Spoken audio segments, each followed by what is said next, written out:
My cheating wife acted like an angel in our family life. But I nearly fell off my chair when a private detective opened my eyes to her affairs. I prepared a real hellish revenge for them and made them cry and suffer. Everyone adored my wife, Claire. Neighbors complimented her garden. Friends envied her spotless kitchen. My mother once told me, "You married an angel." And I believed them. She was the picture of grace, soft-spoken, always smiling, the type to write thank you cards after every dinner invite. She packed my lunch, called my mother weekly, sent me motivational texts before big meetings. To the outside world, Claire was a fairy tale come to life. Inside our home, she was warm, affectionate, reliable. We hosted game nights, donated to animal shelters, and decorated early for every holiday. I thought we were a team, and I had no reason to doubt that until the day a small envelope shattered everything. The first crack. It arrived on a Wednesday morning. No return address, just my name written in tight cursive. Inside was a single photo, grainy, cropped, Claire sitting at a cafe downtown, holding hands with a man I didn't recognize. They weren't just holding hands. Their fingers were intertwined, and she was laughing in a way I hadn't seen in years.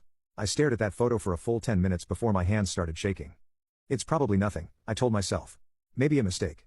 But deep down, something colder stirred. And once you see the mask slip, you start replaying every smile, every kiss, every excuse. The investigation. I didn't confront her. Not yet.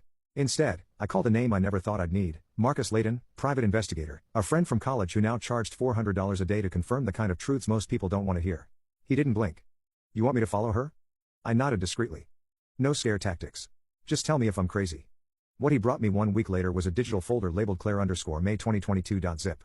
Inside were dozens of photos, timestamped texts between her and someone saved as Aaron Hart, and a video from a hotel parking lot. I didn't want to press play, but I did. And there she was, my wife, the woman who baked pies for church picnics, kissing another man like I'd never existed. The saint and the snake. After watching that hotel footage, I didn't sleep.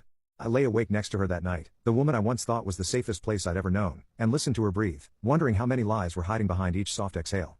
The next morning, she greeted me like always. "Morning, love. Coffee's already brewing." She kissed me on the cheek. I fought the urge to flinch. She wore the same floral robe she always did, smelled like fresh linen, hummed while cracking eggs into a pan. It was all so perfect and all so fake. The performances continue. At dinner that night, she asked how my day went. Told me she'd had a girls' lunch at the Botanical Gardens. Said, we should plan a getaway this fall, just the two of us. I nodded, smiled, played my part, because the most dangerous thing you can give a liar is the illusion that you still believe them. Behind my calm face, I was collecting photos, hotel check-ins, GPS logs from the tracker I hid in her glove compartment, credit card statements that didn't match her stories, and most importantly, I got the name Aaron Coleman, the man she was seeing. A personal trainer, single, mid-30s, big Instagram following, flirts with every woman in the comment section. Her messages to him. "Brian, sweet, but you see me. I've been the good wife long enough. I want to feel alive." He'd never expect a thing. He still thinks I'm perfect. That last one made my stomach turn because she was right. I did think she was perfect, until I saw who she was when no one was watching. The final straw. One night, she walked into the bedroom wearing a lace set I'd never seen before. "What do you think?" she whispered, smiling playfully. I hesitated, because I'd already seen that exact set in a photo Marcus had taken.